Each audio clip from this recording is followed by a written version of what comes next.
بما علمتنا وعلمنا ما ينفعنا وزدنا علما وبارك لنا في علمنا وارزقنا الإخلاص في القول والعمل كاملا ونسألك اللهم علما نافعا لا ينسى وتوفيقا دائما وصحة وعافية ويسرا في جميع أمورنا آمين يا رب العالمين. Alhamdulillah kaum muslimin rahimakumullah. Hari ini 21 Safar 1443 kita lanjutkan pengajian tafsir Al-Quran satu hari satu halaman. Kita sudah sampai pada halaman 61 dari Mushaf Al-Quran, yaitu surah Ali Imran ayat 84 sampai 91 insyaallah ta'ala. أعوذ بالله السميع العليم من الشيطان الرجيم من همزه ونفخه ونفثه قل آمنا بالله وما أنزل علينا وما أنزل على إبراهيم وإسماعيل وإسحاق ويعقوب والأسباط وما أوتي موسى وعيسى والنبيون من ربهم لا نفرق بين أحد منهم ونحن له مسلمون ومن يبتغ غير الإسلام دينا فلن يقبل منه وهو في الآخرة من الخاسرين كيف يهدي الله قوما كفروا بعد إيمانهم وشهدوا أن الرسول حق وجاءهم البينات والله لا يهدي القوم الظالمين أولئك جزاؤهم أن عليهم لعنة الله والملائكة والناس أجمعين خالدين فيها لا يخفف عنهم العذاب ولا هم ينظرون إلا الذين تابوا من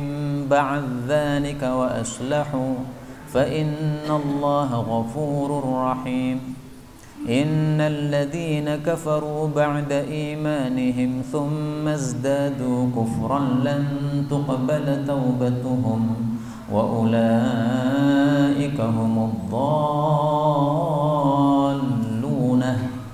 إن الذين كفروا وماتوا وهم كفار فلن يقبل من أحدهم ملء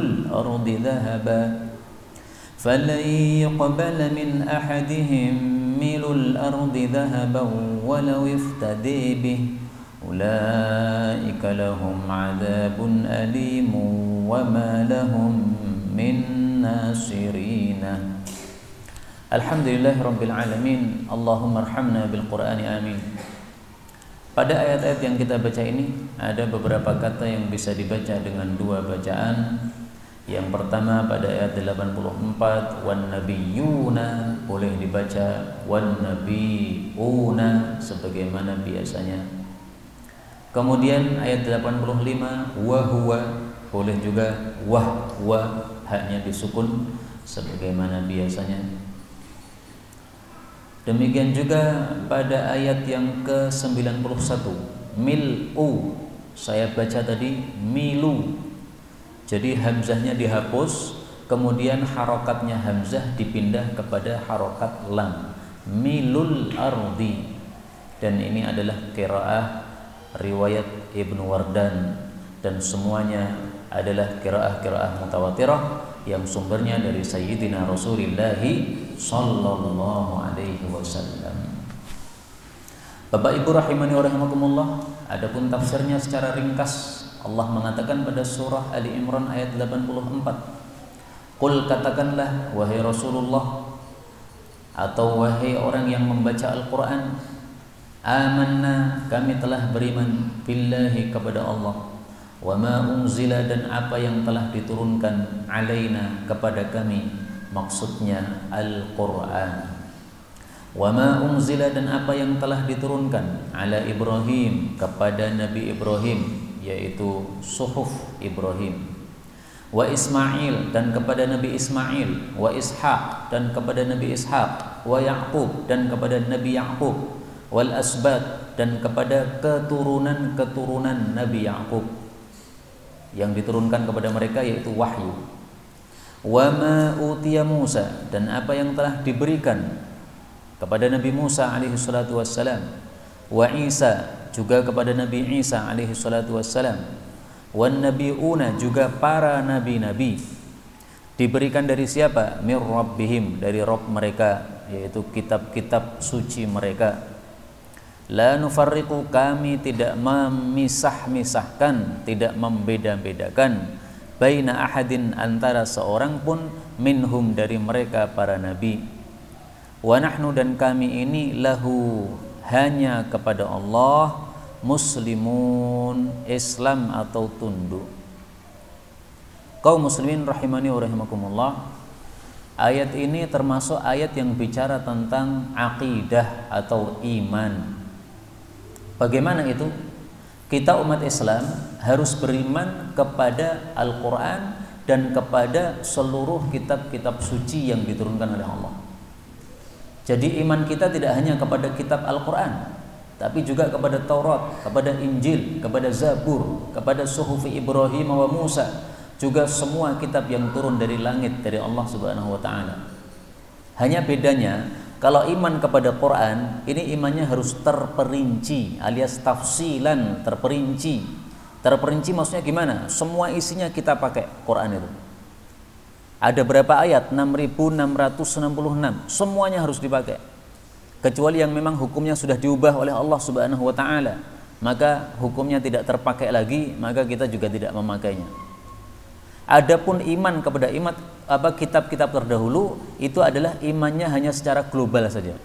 Yaitu kita iman percaya bahwa kitab-kitab itu betul-betul turun dari Allah. Jadi kita percaya Taurat dari Allah, Injil dari Allah, Zabur dari Allah, Suhufi Ibrahim wa Musa, semuanya dari Allah.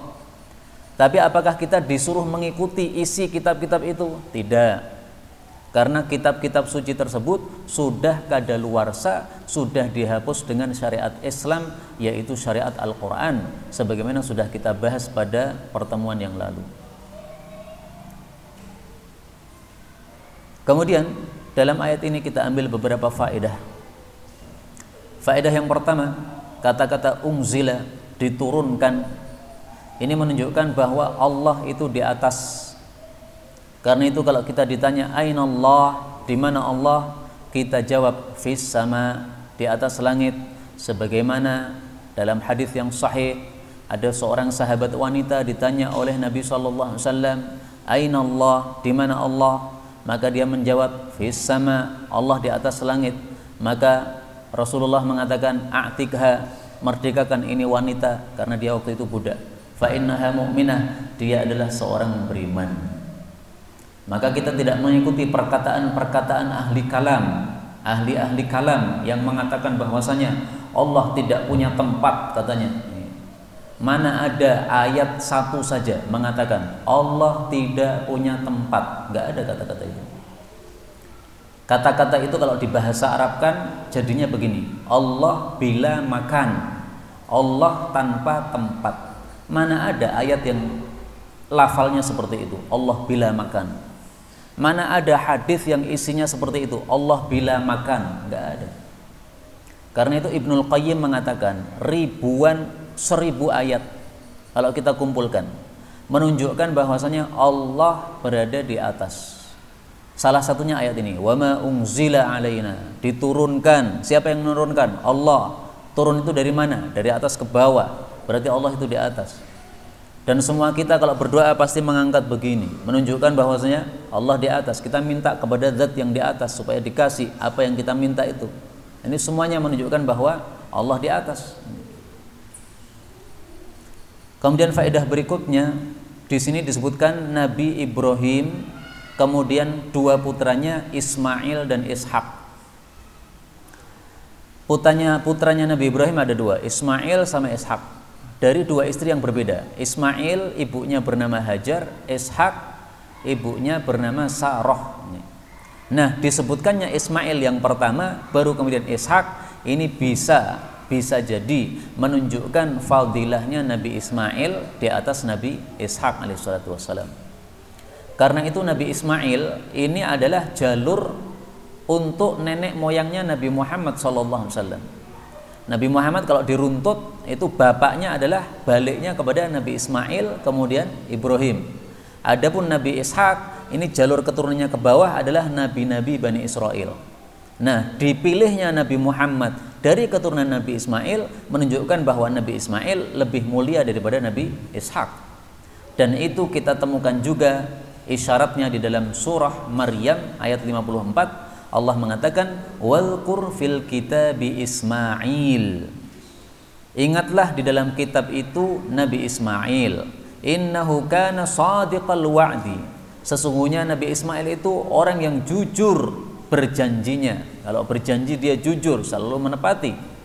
Maka itu adalah fadilah Nabi Ismail disebutkan dalam surat Maryam, di mana Nabi Ishak tidak disebutkan oleh Allah Subhanahu wa taala. Karena itu di sini kita ambil pelajaran bahwa nabi itu bertingkat-tingkat, tidak satu tingkat. Ada seorang nabi lebih utama daripada nabi yang lain, ada nabi paling utama, ada nabi yang lebih rendah ke derajatnya, tapi semuanya adalah manusia-manusia pilihan Allah Subhanahu wa taala, dan semua nabi itu derajatnya di atas seluruh manusia yang lain. Wali Allah, orang mati syahid, kemudian para kiai, para ustadz, itu semuanya di bawah para nabi semuanya. Tidak ada yang lebih unggul daripada nabi-nabi, tidak ada. Abu Bakar, Umar, sahabat Nabi yang paling utama, tapi kalau dibandingkan Nabi yang paling rendah pun tetap lebih utama Nabi. Karena para Nabi itu semuanya maksum. Maksum itu terjaga dari berbuat dosa. Sementara kalau selain Nabi tidak ada yang maksum. Abu Bakar pernah berbuat dosa, Umar pernah berbuat dosa, apalagi kita semuanya banyak perbuatan dosa. Saya teringat satu cerita yang saya baca dalam kitab Ahadits Mukhtarah, di mana Sayyidina Abu Bakar dan Sayyidina Umar menggunjing seseorang. Setelah itu keduanya minta kepada Nabi SAW, ya Rasulullah, kami belum makan, tolong diberi makanan. Maka Rasulullah mengatakan, kalian berdua sudah makan. Maka keduanya kaget, ya Rasulullah, kami belum makan. Kok engkau mengatakan kami sudah makan, gimana? Apa yang kami makan? Maka Rasulullah mengatakan, kalian sudah memakan daging saudara kalian. Karena orang yang menggunjing seseorang itu sama dengan sudah apa? Memakan daging saudaranya tersebut dalam keadaan sudah mati, sudah menjadi bangkai. Rasulullah mengatakan, ra'aitu lahmahu baina anyabikuma. Aku melihat dagingnya saudaramu yang kamu gunjing tadi di antara gigi-gigimu, ya. Jadi selilitan pada gigimu, saya melihat. Nah, kemudian Sayyidina Abu Bakar dan Umar minta maaf, istighfar, kemudian minta maaf juga kepada orang yang telah dia gunjing. Itu hadisnya sahih dalam kitab Ahadits Mukhtarah. Nah, maka ini cerita menunjukkan Sayyidina Abu Bakar dan Umar pun juga manusia biasa, bisa berbuat dosa. Tapi kalau para nabi tidak berbuat dosa. Kita lanjutkan. Faedah berikutnya, kata-kata asbat. Asbat itu artinya adalah para cucu. Yang dimaksud asbat itu adalah keturunan Bani Israel dari jalur Nabi Ya'qub alaihissalatu wassalam. Nabi Ya'qub, bapaknya Nabi Yusuf, ini punya 12 anak. Nah, masing-masing anak ini kemudian punya anak-anak, punya kabilah-kabilah. Nah, kabilah yang 12 inilah yang disebut sebagai al-asbat. Seluruh keturunan Nabi Ya'qub alaihi salatu wassalam. Faedah berikutnya, yang dimaksud la nufarriqu baina ahadin minhum, kami tidak memisahkan antara seorang pun dari para nabi-nabi. Maksudnya kita disuruh beriman kepada seluruh para nabi, tapi berimannya berbeda, ya. Kalau untuk Nabi Muhammad SAW, sifat iman kita adalah iman yang tafsil, yang terperinci. Semua yang disampaikan Nabi kita ikuti, nggak ada yang kita tolak. Adapun iman kita kepada para nabi-nabi selain Nabi Muhammad SAW itu adalah iman secara global saja, yaitu kita meyakini nabi-nabi tersebut betul-betul utusan Allah Subhanahu wa taala. Tapi tidak kita mengikuti apa yang diucapkan oleh para nabi-nabi tersebut. Para nabi-nabi punya kitab-kitab, kita tidak ikuti isi kitab mereka. Kenapa? Tidak untuk kita. Dalam hadis Musnad Ahmad diriwayatkan bahwasanya Sayyidina Umar ketika dia menulis dengan bahasa Arab, kitab Injil diterjemahkan dengan bahasa Arab oleh Sayyidina Umar. Setelah itu dibawa kemudian dibaca di hadapan Rasul sallallahu alaihi wasallam. Maka Rasulullah wajahnya merah, tanda beliau murka. Kemudian para sahabat mengatakan, wahai Sayyidina Umar, kamu lihat wajah Nabi lagi murka. Maka Sayyidina Umar kemudian minta maaf kepada Rasul sallallahu alaihi wasallam. Maka dijelaskan oleh Nabi sallallahu alaihi wasallam, kalau seandainya Nabi Musa turun, dia tidak mungkin tidak mengikuti saya. Dia juga akan mengikuti saya. Kalian kalau mengikuti Nabi Musa, kalian sesat. Kenapa? Karena kalian itu umat yang merupakan jatah saya. Sementara saya itu adalah nabi yang merupakan jatah kalian. Jadi masing-masing umat sudah punya jatah. Nabinya siapa? Nabi juga punya jatah. Umatnya siapa? Nah, umat akhir zaman ini jatahnya Nabi Muhammad SAW. Sehingga di sini yang dimaksud tidak membeda-bedakan itu maksudnya tidak seperti tingkah Yahudi dan Nasrani. Kalau Yahudi kan pilih-pilih. Yahudi mengatakan Isa bukan nabi, Isa itu anak zina. Na'udzubillah. Nasrani juga begitu, pilih-pilih. Isa itu nabi atau anak Tuhan. Malah mereka Nasrani yang dulu mengatakan apa? Isa itu nabi, tapi Nasrani yang sekarang malah mengatakan Isa itu anak Tuhan. Tapi mereka tidak percaya Nabi Muhammad sebagai nabi. Nah, ini berarti memisah-misahkan para nabi. Nah, kita tidak boleh begitu. Namanya nabi itu nabi benar. Kalau nabi palsu itu bukan nabi. Tapi kalau yang betul-betul nabi itu pasti betul-betul datang dari Allah Subhanahu wa taala. Kita lanjutkan ayat 85. Allah mengatakan, waman, dan barang siapa yang yabtaghi, mencari ghairal islami, selain Islam, dinan, sebagai agama, falan, maka tidak akan yuqbala minhu, diterima darinya, wahwa, dan dia itu fil akhirati, di akhirat kelak, minal khasirin, termasuk orang-orang yang merugi.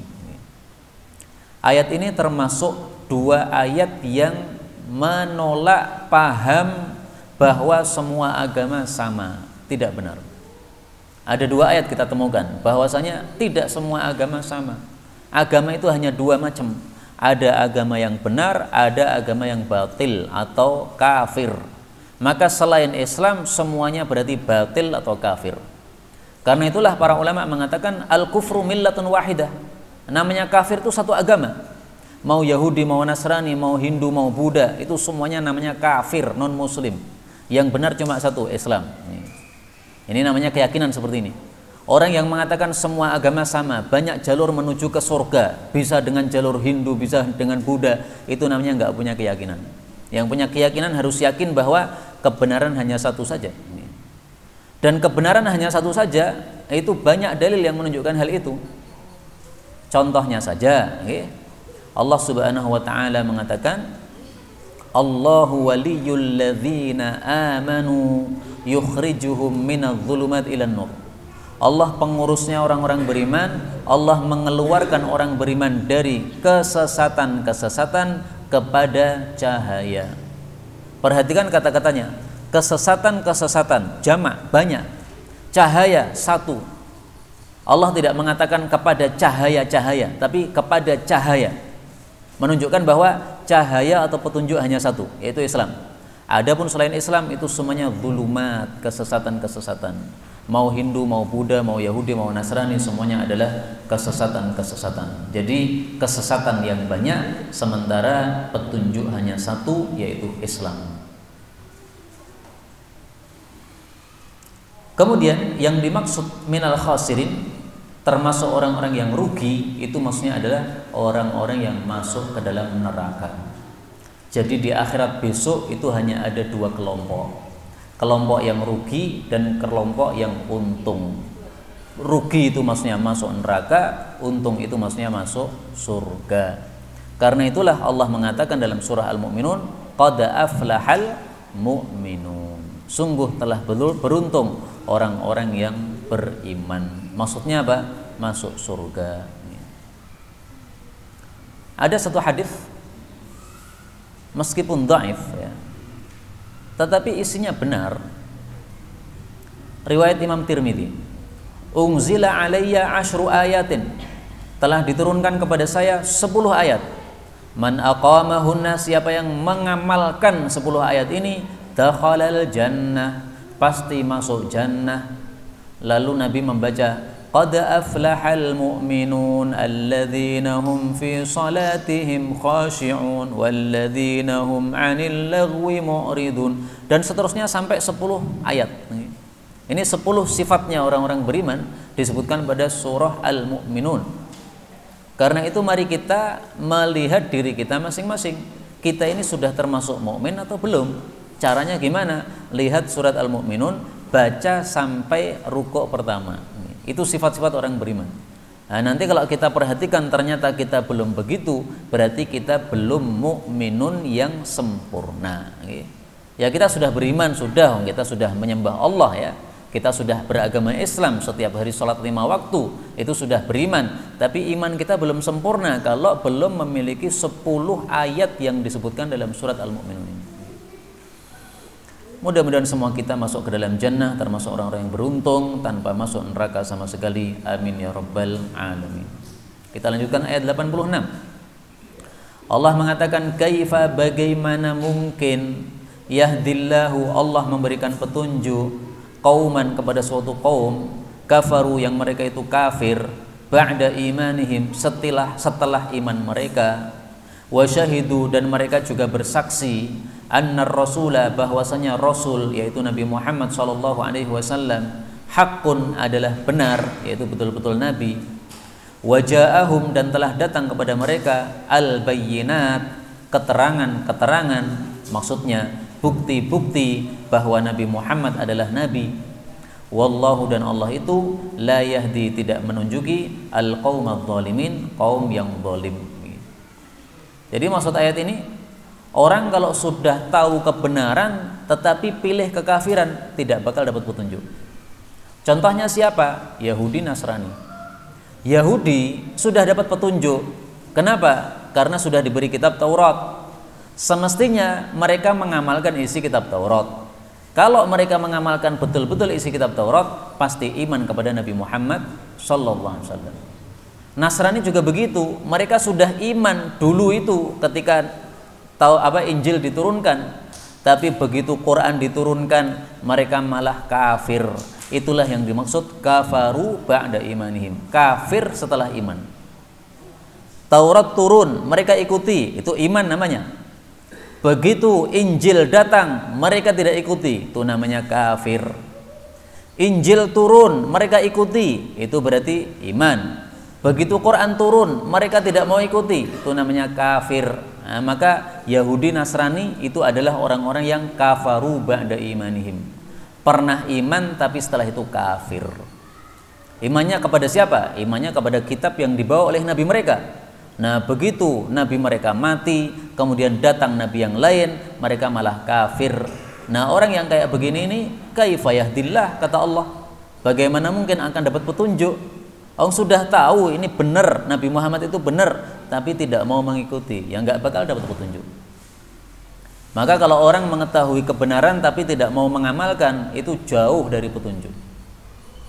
Jauh dari apa? Petunjuk. Di sini disebutkan waja'ahumul bayyinat, telah datang kepada mereka bukti-bukti bahwa Nabi Muhammad itu nabi. Apa buktinya? Oh, buktinya banyak. Bahkan dalam surat Al-Baqarah Allah mengatakan ya'rifunahu kama ya'rifuna abna'ahum. Ahli kitab itu mengetahui Nabi Muhammad seperti mereka mengetahui anak mereka sendiri. Perhatikan kalimatnya, seperti mengetahui anaknya sendiri. Allah tidak mengatakan seperti mengetahui bapaknya sendiri, tapi anaknya. Loh, bedanya apa? Anak mengetahui bapak itu hanya bagian luar, bagian dalam tubuhnya nggak ngerti. Tapi kalau bapak mengetahui anak, dalamnya tahu. Anaknya misalnya ada cacat pada pahanya, bapaknya tahu. Kenapa? Anaknya waktu kecil masih bayi, bapaknya yang memandikan, ngerti kalau di situ ada cacatnya. Nah, Nabi Muhammad itu seperti itu. Bodinya beliau ada apa di dalamnya, tanda kenabian itu mereka tahu. Karena Nabi Muhammad itu di belakang punggungnya sini ada satu tanda kenabian, namanya khatamun nubuwah, tanda kenabian, stempel kenabian. Dan konon setiap nabi itu semuanya masing-masing punya stempel kenabian. Konon, kalau Nabi Muhammad jelas di belakang punggungnya sini. Nah, ahli kitab itu sudah tahu dari kitab suci mereka, nanti akan datang nabi namanya Muhammad atau Ahmad, tandanya di punggungnya ada stempel kenabian. Karena itu Salman Al-Farisi ketika mengetahui ada Nabi Muhammad, dia langsung mengecek betul nabi atau tidak. Maka dia ngecek, hari pertama dia membawa sedekah. Ya Rasulullah, ya Muhammad, ini sedekah. Ternyata Nabi Muhammad tidak mau makan. Berarti ini betul nabi nih. Karena Nabi tidak boleh makan sedekah. Hari berikutnya dia membawa hadiah. Ya Muhammad, ini hadiah untukmu. Ternyata Nabi Muhammad ikut makan hadiah tadi. Ini tanda kedua ini. Nah, hari ketiganya Salman Al-Farisi membalik di belakang punggung Nabi SAW. Pengen tahu punggungnya ada stempel kenabian atau tidak. Nah, Rasulullah paham. Ini orang pengen tahu saya ini. Maka dibuka oleh Nabi punggungnya, sengaja, supaya dia tahu, ini ada stempel kenabian.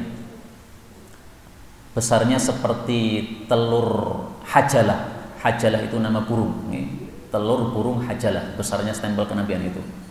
Bentuknya gimana saya nggak ngerti, tapi dalam hadis disebutkan ciri-cirinya begini begitu.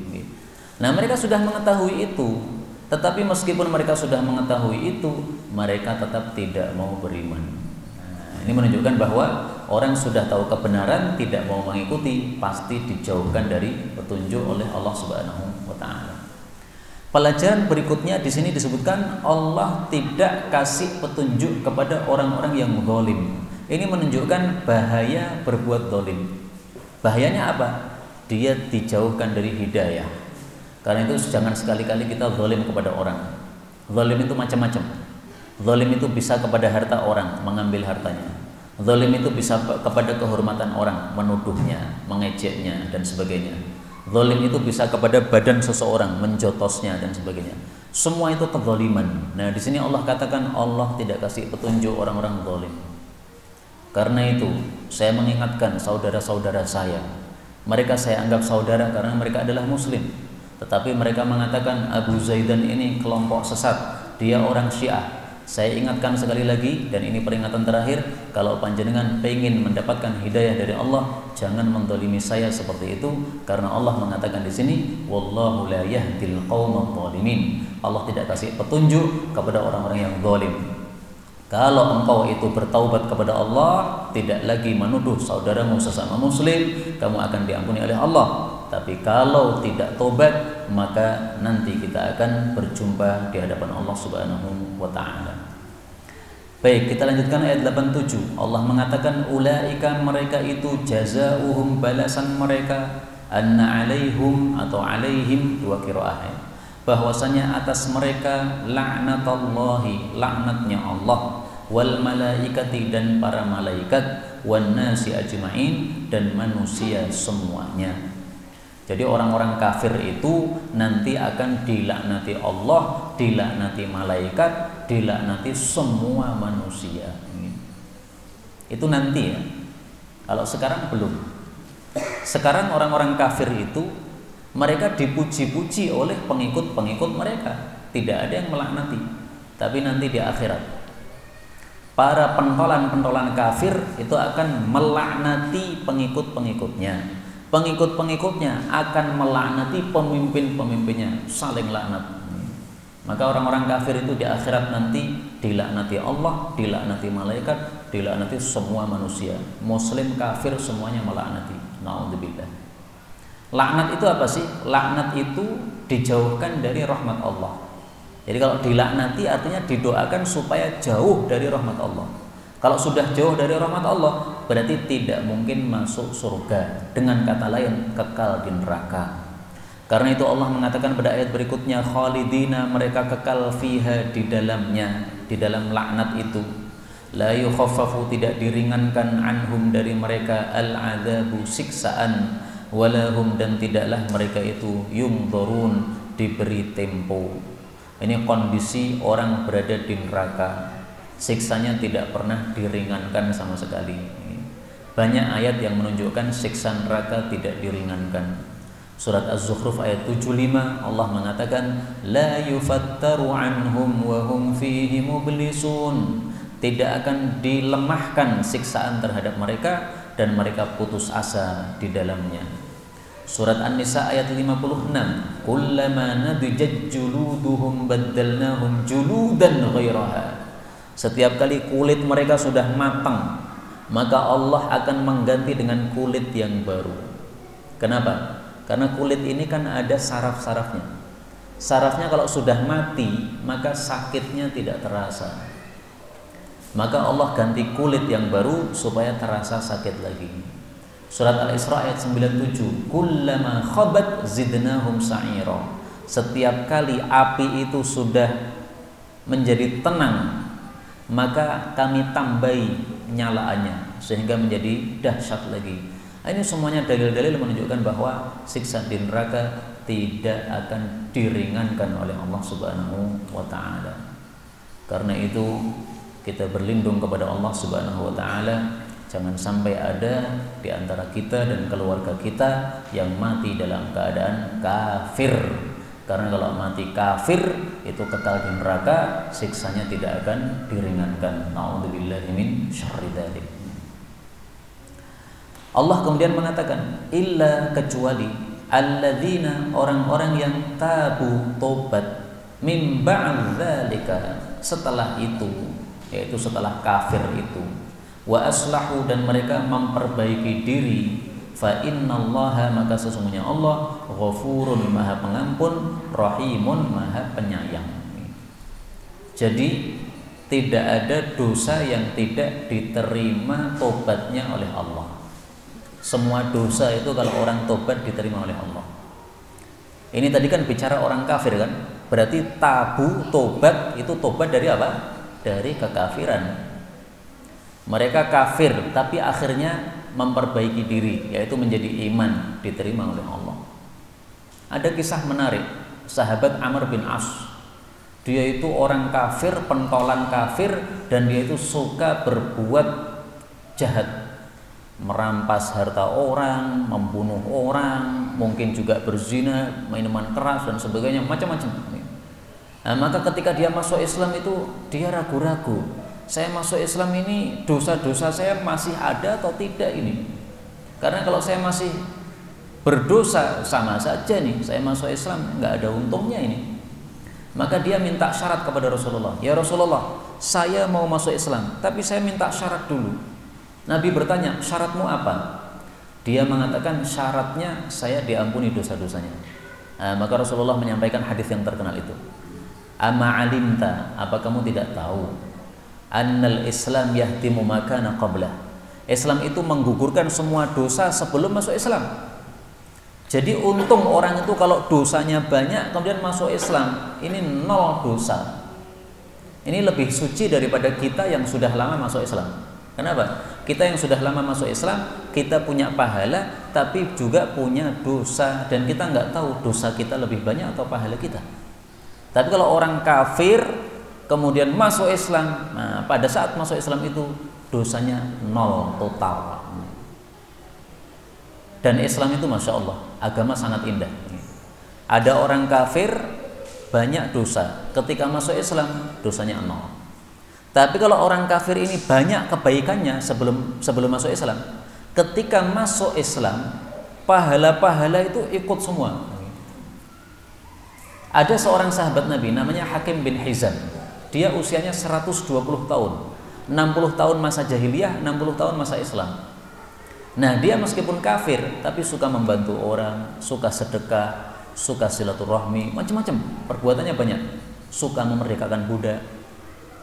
Ketika dia masuk Islam, tanya kepada Rasul, ya Rasulullah, saya dulu di masa jahiliyah suka berbuat baik, gimana nasib amal saya itu? Nol seperti dosa, nol atau gimana? Maka Rasulullah menjawab sangat tegas sekali, aslamta ala ma aslafta min khair. Kamu masuk Islam dengan membawa semua pahala-pahala kebaikan yang sudah kamu lakukan. Masya Allah. pahala diikutkan tapi dosa dienolkan. Itu keuntungan masuk Islam. Maka kalau orang-orang kafir tahu seperti ini, insya Allah mereka apa? Akan tertarik untuk masuk Islam. Berapapun dosa mereka, berapapun banyaknya, begitu asyhadu an la ilaha illallah, asyhadu anna muhammadar rasulullah, dosa nol, tapi pahala-pahala untuk amal baik ikut semua. Kemudian dalam ayat ini kita ambil pelajaran bahwa yang namanya tobat itu harus aslahu, harus memperbaiki diri. Karena itu kalau ada orang tobat dari mencuri, dia harus mengembalikan barang curiannya. Kalau dia tobat tapi tidak mengembalikan barang curiannya masih dipakai, itu namanya belum aslahu, belum memperbaiki diri itu. Ada orang maling motor, setelah itu paham ternyata maling itu dosanya besar, bisa lama di neraka. Nah, dia takut akhirnya tobat. Tapi motornya masih dipakai, ini namanya belum aslahu ini nggak diterima kayak begini. Yang diampuni oleh Allah adalah syaratnya dua, tabu, tobat, wa aslahu, dan berbuat baik. Nah, berbuat baiknya orang yang maling mengembalikan barang malingannya. Berbuat baiknya orang yang menuduh menarik tuduhannya, misalnya begitu. Kalau dia tidak mau melakukan itu berarti belum aslahu. Karena itu dalam ayat yang lain Allah mengatakan pada surat Al-Baqarah ayat 160, illal ladzina tabu wa aslahu wa bayyanu, kecuali yang tobat, memperbaiki diri dan menjelaskan. Kenapa disebutkan di sini menjelaskan? Karena Allah bicara tentang orang-orang yang dosanya itu menyembunyikan ayat. Ada ayat-ayat dalam kitab Taurat tentang Nabi Muhammad disembunyikan, nggak mau dijelaskan supaya orang tidak tahu Nabi Muhammad itu betul-betul Nabi. Nah, kalau mau tobat gimana caranya? Harus mereka menjelaskan ayat yang dulu disembunyikan. Kenapa? Perbuatanmu itu adalah perbuatan dosa, menyembunyikan ayat itu. Nah, maka harus berbuat baik. Berbuat baiknya gimana? Ayat yang kamu sembunyikan, kamu tampilkan lagi, kamu tampakkan. Maka syaratnya tobat harus apa? Aslahu, harus berbuat baik setelah itu. Kita lanjutkan ayat 90. Allah mengatakan, innal ladzina kafaru, sesungguhnya orang-orang yang kafir, ba'da imanihim, setelah iman mereka, tsummazdadu kufron, kemudian mereka bertambah-tambah kafir, lan tuqbala taubatuhum, tidak bakal diterima tobat mereka, wa ulaikahum, dan mereka itu ad-dhallun, orang-orang yang sesat. Yang dimaksud bertambah-tambah kekafiran itu maksudnya bertambah-tambah kekafiran sampai akhir hayat, itu maksudnya. Jadi ringkasnya ayat ini gimana? Kalau ada orang kafir sampai mati tidak akan tobat diterima. Maka ayat ini semakna dengan ayat yang lain, yaitu pada surah An-Nisa ayat 18. Walaisatit taubatu lil ladzina ya'maluna sayyi'at hatta idza hadara ahadahumul mautu qala inni tubtu an.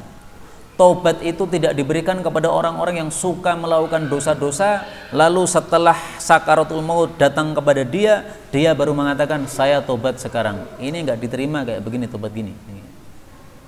Ada orang suka korupsi, sudah diingatkan korupsi dosa besar, masih nekat. Begitu sakaratul maut dia mengatakan saya tobat dari korupsi, ora kacek kang, ya, sudah terlambat. Makanya dalam hadis yang sahih disebutkan tobat itu diterima sampai seseorang itu yughorghir. Yughorghir itu maksudnya ghorghorah, yaitu ketika orang sudah sakaratul maut, rohnya sudah ada di kerongkongannya, sudah bersuara ghorghor. Nah, itu waktu itu berarti sudah tobat nggak diterima. Innallaha ta'ala yaqbalu taubatal abdi.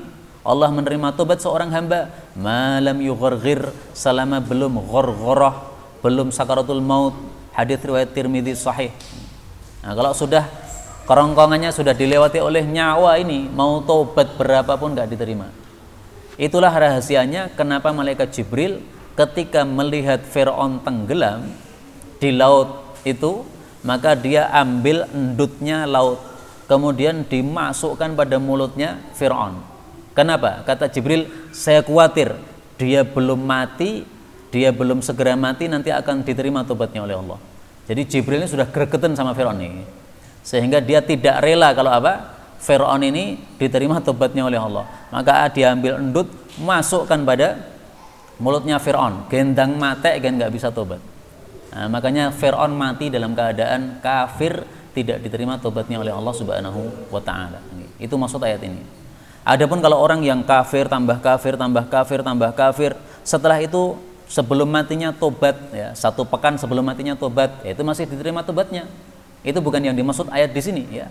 Makanya para ahli tafsir mengatakan yang dimaksud bertambah-tambah kafir itu maksudnya sampai akhir hayat.